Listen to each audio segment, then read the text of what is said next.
Tanah tidak bertambah, lautan kita pun tidak bertambah lebih luas, lesen bertambah. Dan oleh sebab itu, ini perkara yang agak paling penting, bukan saja untuk negara kita tapi untuk seluruh dunia, supaya usaha ini mesti diteruskan. Dan saya sebutkan tadi, sejak daripada menteri dulu sampailah ke sekarang ini pun, kita tidak akan abaikan aspek pertanian ini.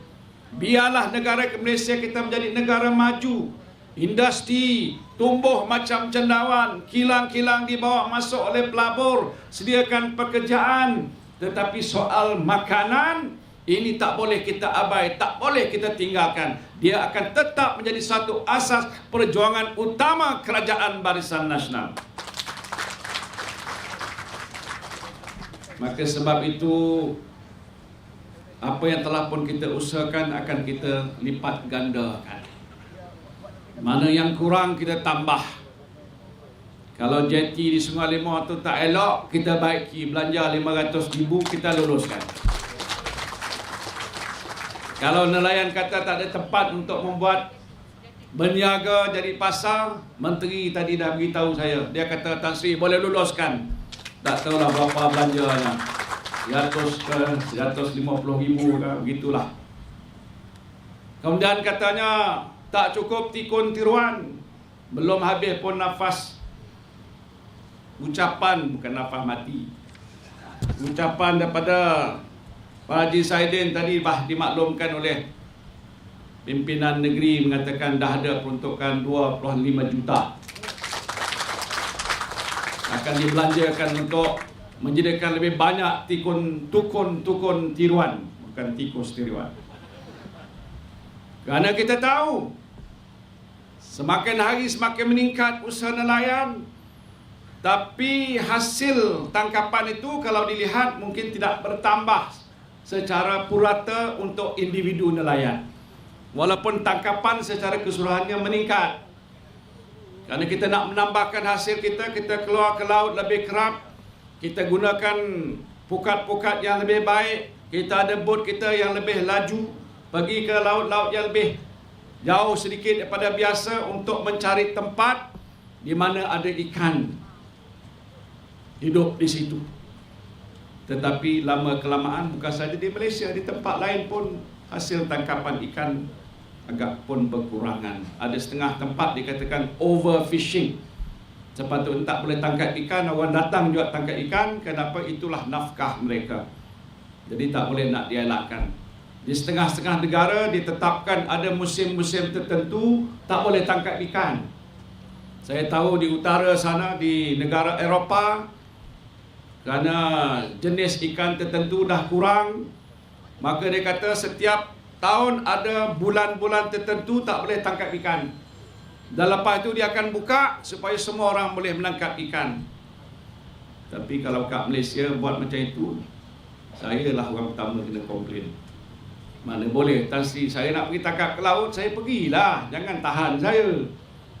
Itulah tujuannya, ialah untuk memberikan peluang kepada kita semua untuk mendapat hasil nafkah kita yang lebih baik.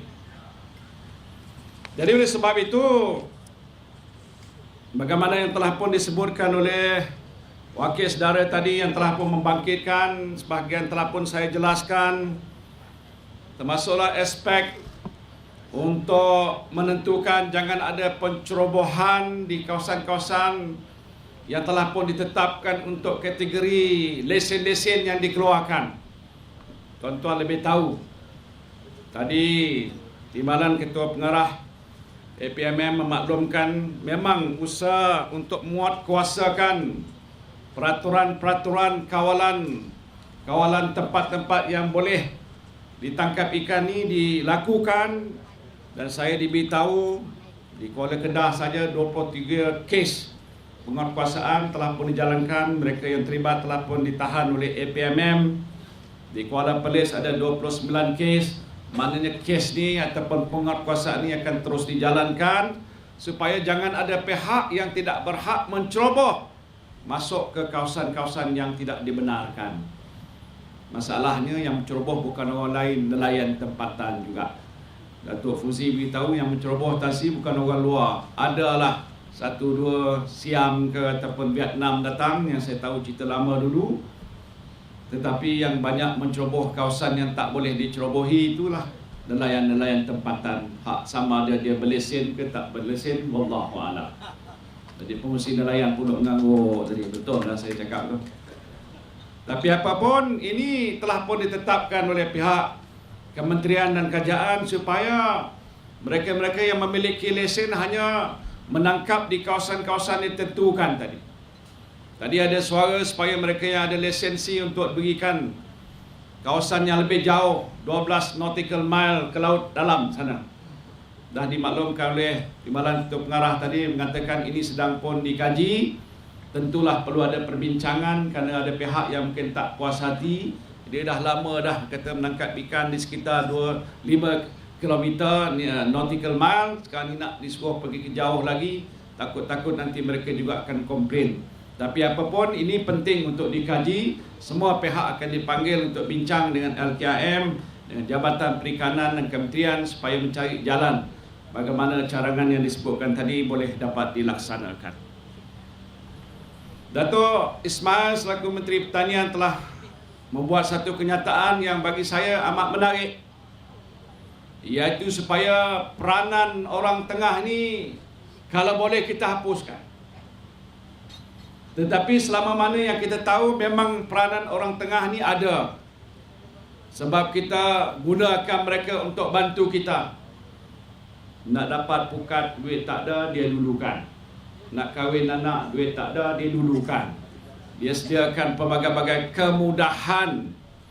Namun begitu, pada prinsipnya memang elok begitu kalau sekiranya peranan itu boleh dapat diambil alih oleh satu pihak yang lain, seperti agensi-agensi kerajaan yang telah pun terbentuk, sama ada koperasi nelayan, sama ada lembaga kemajuan ikan, ataupun agensi-agensi lain dan juga pihak-pihak yang boleh bekerjasama dengan kita memainkan peranan itu. Maka tentulah kalau itu dapat dilaksanakan, maka peranan orang tengah itu dapat kita kurangkan. Kalaupun mungkin susah untuk kita hapuskan 100%. Bagaimanapun penting bagi kita ialah untuk menentukan badan seperti Persatuan Nelayan ni mesti kukuh, mesti kuat, mesti ada keupayaan. Dan kalau ada perlunya kerajaan memberikan bentuk bantuan-bantuan, saya percaya tidak jadi masalah. Kerana kita tahu menerusi lain-lain agensi, bukan saja di bawah Kementerian Pertanian, lain-lain kementerian pun ada bentuk bantuan-bantuan untuk mengukuhkan institusi seperti koperasi nelayan. Kementerian Datuk Ismail yang lama dulu, Kementerian Perdagangan Dalam Negeri, Koperasi dan Kepenggunaan sebagai contoh, ada bentuk bantuan-bantuan yang boleh disediakan untuk mengukuhkan institusi ini dengan cara sedara memberikan sokongan, tapi badan seperti dapat diperkukuhkan, dia dapat menyediakan pelbagai kemudahan-kemudahan yang diperlukan oleh nelayan. Maka dengan cara itu sekaligus mungkin peranan orang tengah akan dapat kita kurangkan. Ini terserahlah pada saudara bagaimana nak dilaksanakan. Jadi pendek kata, kalau kita nak bincang memang banyak perkara. Tetapi saya yakin komitmen kerajaan yang ada pada hari ini untuk nak menolong dan membantu nelayan adalah satu komitmen yang ikhlas. Sebab itu saya diberitahu oleh pengarah negeri, dia kata hampir semua nelayan ni dapat beberapa bentuk bantuan-bantuan. Tuan-tuan lebih tahu daripada saya, purata lebih kurang RM600 sebulan. Begitu katanya. Tak tahu apa dia, itulah dia.